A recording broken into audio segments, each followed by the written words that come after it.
Hey everybody, it's Rob and Jonas here to talk to you about polishing your film. That means adding lower thirds, changing the color, adjusting this audio waveform, adding transitions, and credits. But we're not to the credits yet, so let's back up and start talking about polishing your film.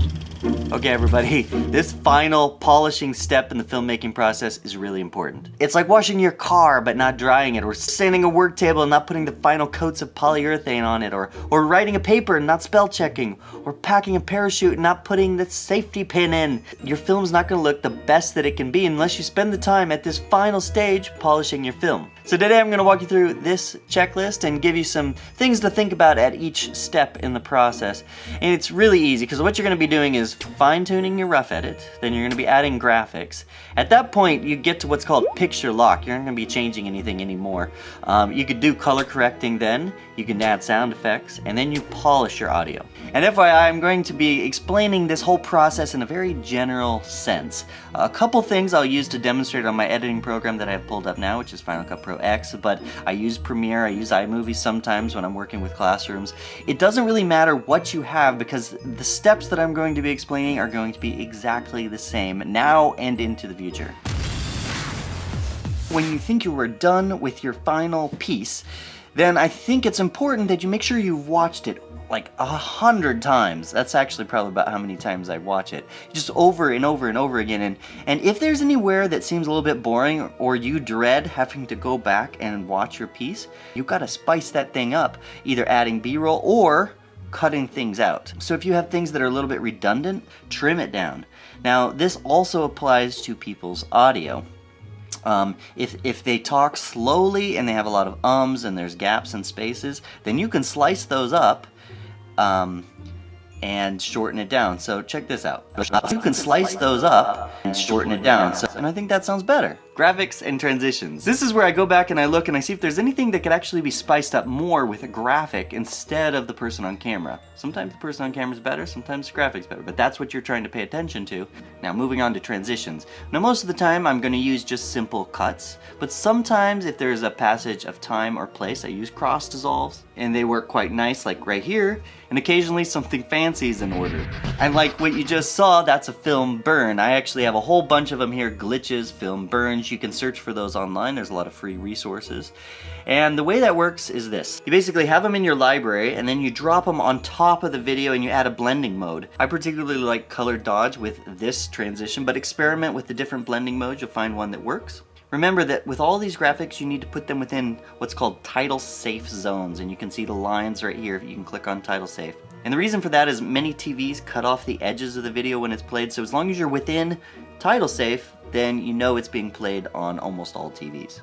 And don't forget the credits. You see a small name acknowledgement goes a long way, and people kind of get upset if you forget to put them in the credits. If you're happy with the film now, well then you might want to send it out to others to review it. You fix it up based on their reviews, and now you're ready to make the final picture lock. And you're on to color correction. Now if you guys are like me, you're probably gonna really enjoy color correction. And the reason for that is it can really change your film, and plus it's a lot of fun. So check this out. This is the video that I'm working with now. This is the final picture, but this is what it looked like before color correction. It's much flatter and it looks totally different. I usually add a little bit more contrast and saturation. I put gradient masks on my face, and I just change, I just play with the colors a little bit. So every video clip that you work with is going to be slightly different, and I'm not going to give you a color correction tutorial right now, but the point is that using color in your films can change it quite a lot. Check out these clips from Hollywood. Blue tones, like in this one, can give your film a kind of a cold, dark feel. Adding oranges, it makes it much happier. It can also give it a very hot feel. And greens kind of tend to be used for a sci-fi look. Now on to sound effects.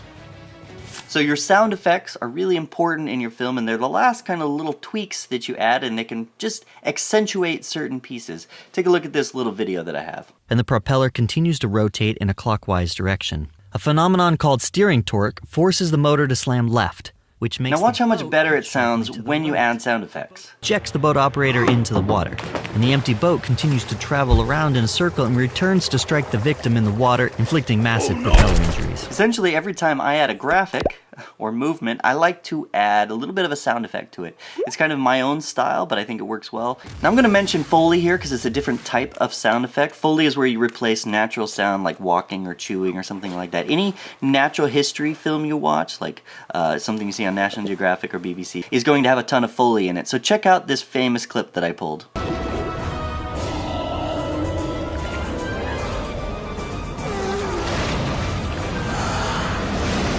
The truth is, all of that was done in the studio later. Crazy, huh? Now to balancing and adjusting your audio. I get a lot of questions about this. People want to know, where do you put the audio levels? Where do you put the music levels?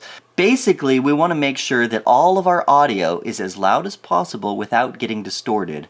And what you're doing is you're looking right over here at your audio meters, and as it's bouncing around, you want to make sure it doesn't get above 0 dB.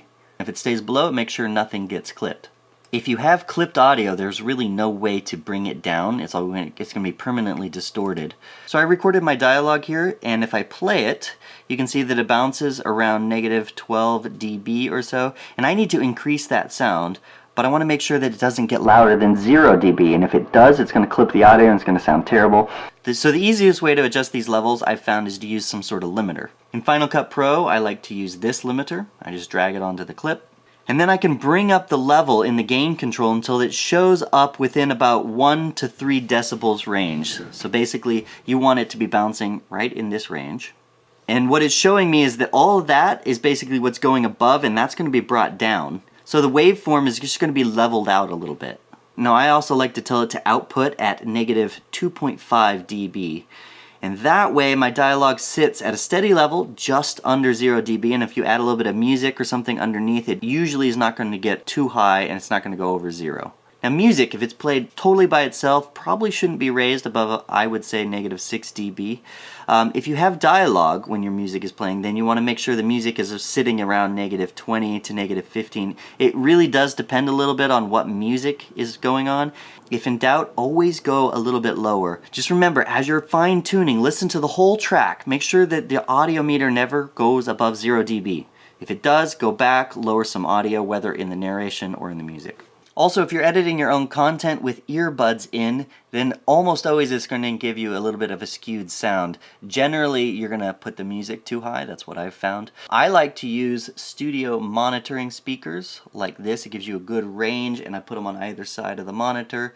But I also listen to it on other things like my phone, on a computer without speakers hooked up, in the car. If you can hear it in all of those devices clearly, then you're ready to take it in front of other people. The thing is, sometimes at this stage you just need that second set of ears. Now, the only last thing you need for your R-Rock video project is a transcript. The easiest way to do that is to just play your film. I like to use 2 computers so I can pause one and type on the other one. Every 10 or 15 seconds, add time code into the transcript like this. That'll allow it to sync properly, and it'll be used as an amazing resource for everybody. And now pretty much the fine-tuning's done.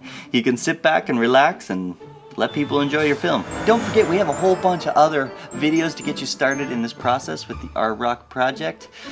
Whew, exciting stuff. Now you're well on your way. Good luck telling those stories.